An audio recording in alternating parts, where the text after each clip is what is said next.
Mirë se vini në kanalin tonë Fuqia e Trurit. Sot do të flasim për një nga ushqimet më të famshme të dietës mesdhetare, vajin e ullirit. Për vite me radhë ai është lidhur me shëndetin e zemrës, metabolizmin dhe jetëgjatësinë. Kohët e fundit shumë njerëz kanë filluar të konsumojnë një lugë vaj ulliri çdo mëngjes, duke besuar se kjo sjell benefice të shumta për organizmin.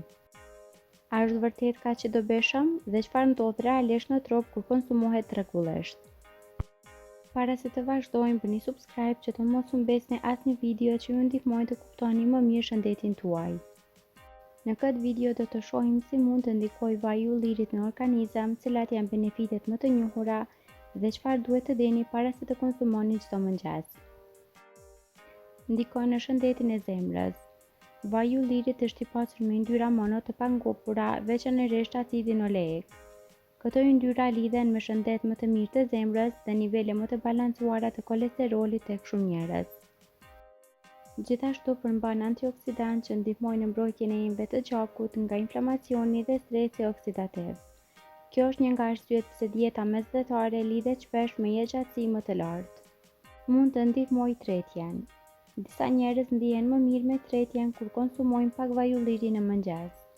Ai mund të ndihmojë në lubrifikimin e sistemit tretës dhe në lëvizjen më të mirë të zorrëve tek disa persona. Për këtë arsye disa e përdorin si pjesë të rutinës kundër kapsllëkut të lehtë. Megjithatë, efekti ndryshon nga personi në person. Ndikon në ndjesinë e ngopjes. Ynyrat e shëndetshme ndihmojnë në ndjesinë e ngopjes. Kur konsumohen në sasi të moderuar, ato mund të ndihmojnë disa njerëz të kontrollojnë më mirë oreksin gjatë ditës. Por është e rëndësishme të kuptohet se vaji i ullirit ka shumë kalori, prandaj sasitë e tepërta mund të kontribojnë në shtempeshe. Burem antioksidantësh. Vaji ekstra i vergjër i ullirit përmban antioksidantë natyral si polifenolet. Këta përbërës ndihmojnë në mbrojtjen e qelizave nga dëmtimi oksidativ, i cili lidhet me prakjen dhe shumë sëmundje kronike. Sa më pak i përpunuar të jetë vaji, aq më shumë përbërës mbrojtës zakonisht përmban. Mund të ndikojë në inflamacion. Inflamacioni kronik lidhet me shumë probleme shëndetësore si sëmundjet e zemrës, diabeti dhe problemet metabolike. Disa përbërës të vajit të ullirit kanë treguar efekte antiinflamatore në studime të ndryshme.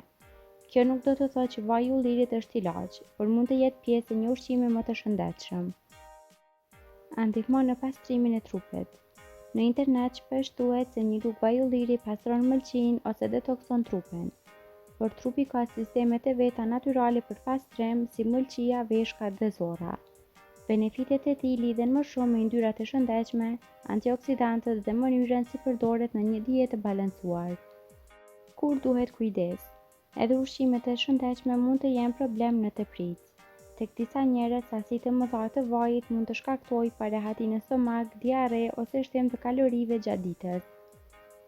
Gjithashtu, cilësia e vajit ka shumë rëndësi. Vaji ekstra i vergjër zakonisht përmban më shumë përbërës të dobishëm se sa vajrat shumë të përpunuar. Një lugë vaj ulliri çdo mëngjes nuk është një formulë magjike, por mund të jetë pjesë e një stili jetese më të shëndetshme. Benefitet e tij lidhen me zemrën, antioksidantët dhe ynyrat e shëndetshme që përmban. Por ajo që ka më shumë rëndësi nuk është një ushqim i vetëm, por zakonet që përsëriten çdo ditë. Kaq për këtë video. Faleminderit që na ndoqët dhe për më shumë video të tilla bëni subscribe, like dhe koment.